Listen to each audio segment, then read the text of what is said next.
A santidade começa no cotidiano, nas pequenas responsabilidades que nos preparam para as grandes. Evangelho segundo São Lucas, capítulo 7, versículos do 11 ao 17. Meus irmãos e minhas irmãs, hoje o calendário litúrgico nos convida a honrar a memória de São Cornélio e São Cipriano mártires, cujo sangue selou a verdade que aqui nós celebramos. A liturgia da palavra, com muita sensibilidade, traz o coração de um pai que abre seus braços e nos convida a mergulhar nas profundezas de um amor que se faz cuidado, que se faz compaixão, uma compaixão que gera vida. A primeira leitura da primeira carta de São Paulo a Timóteo, no capítulo 3, versículos de 1 a 13, inicia com uma ternura incomum. Filho meu, um convite à escuta atenta, um sussurro paterno do coração da igreja que nasce. São Paulo, o apóstolo dos gentios, ele oferece a Timóteo, seu discípulo amado e jovem pastor, um verdadeiro manual de cuidado pastoral. Ele fala de um nobre trabalho, 1 Timóteo capítulo 3, versículo 1, que o bispo deve almejar. O grego bíblico aqui é revelador, kalon ergon. Kalon não significa apenas bom, mas belo, nobre, digno. É uma obra que não só é justa, mas também atrai e reflete a beleza de Deus.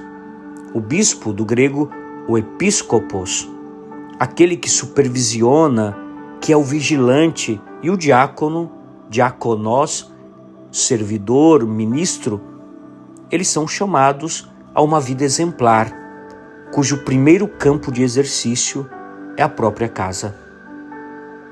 São Paulo é incisivo ao afirmar: pois se alguém não sabe governar a própria casa, como poderá ter cuidado da igreja de Deus? 1 Timóteo capítulo 3, versículo 5.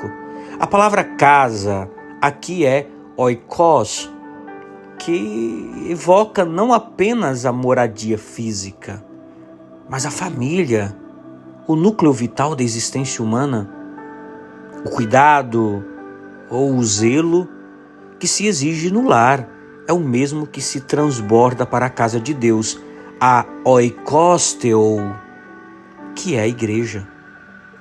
A virtude, a sobriedade, a hospitalidade, a capacidade de ensinar, todas brotam de um coração que aprendeu a amar e a servir na célula familiar, porquanto a ordem da caridade começa no que nos é próximo, no cotidiano do nosso lar.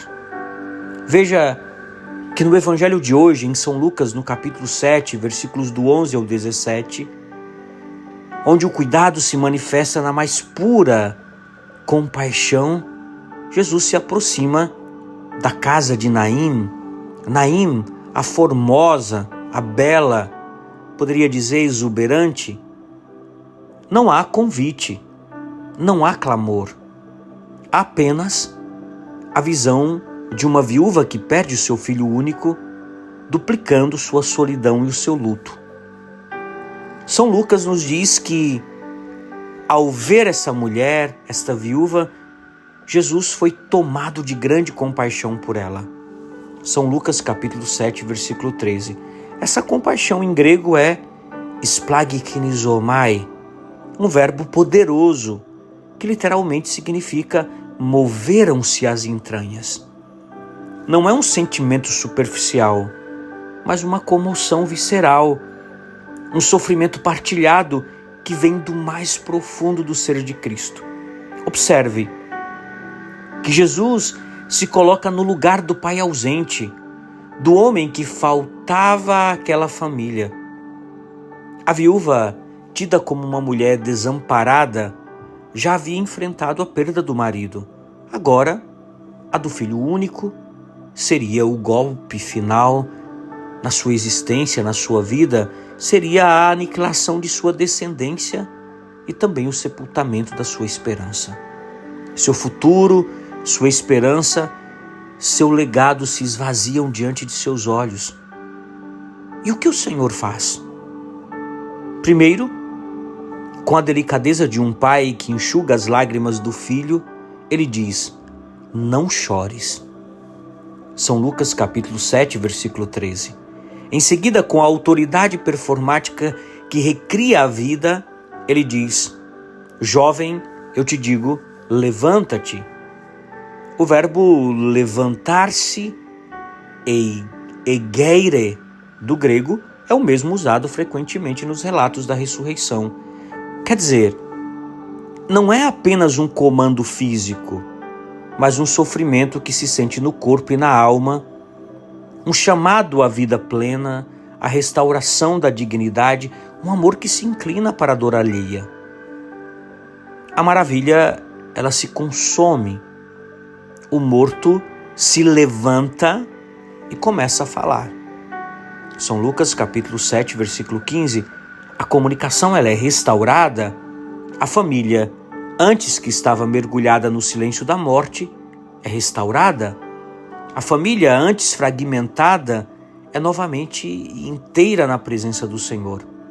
Observe bem, o Senhor, ele devolveu àquela mãe o seu filho. É um gesto de restituir, de recomposição da vida. E a multidão, atônita, exclamou: um grande profeta surgiu entre nós. São Lucas capítulo 7, versículo 16. Sim, um profeta que não apenas fala a palavra de Deus, mas que é a palavra que ressuscita, a palavra que cuida, que ama com entranhas de misericórdia. Os dois textos da liturgia de hoje, primeira leitura e o Evangelho, nós vemos espelhado o mistério do cuidado divino e humano. O nobre trabalho da igreja é a extensão da compaixão visceral de Cristo. São Cornélio e São Cipriano, cuja festa hoje nós celebramos, viveram este nobre trabalho e essa grande compaixão. Cornélio, como episcopos de Roma, e Cipriano, como episcopos de Cartago, guiaram suas comunidades em tempos de perseguição, lhes oferecendo cuidado e sustentação até o derradeiro testemunho do martírio. Sua vida foi um nobre trabalho que brotou de um coração compassivo pela igreja e pela salvação das almas.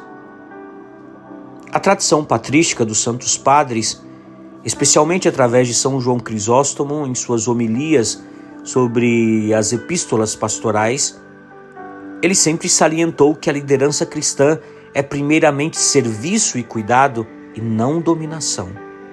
É um amor que se debruça sobre as fragilidades, assim como Jesus se debruçou sobre a dor da viúva de Naim.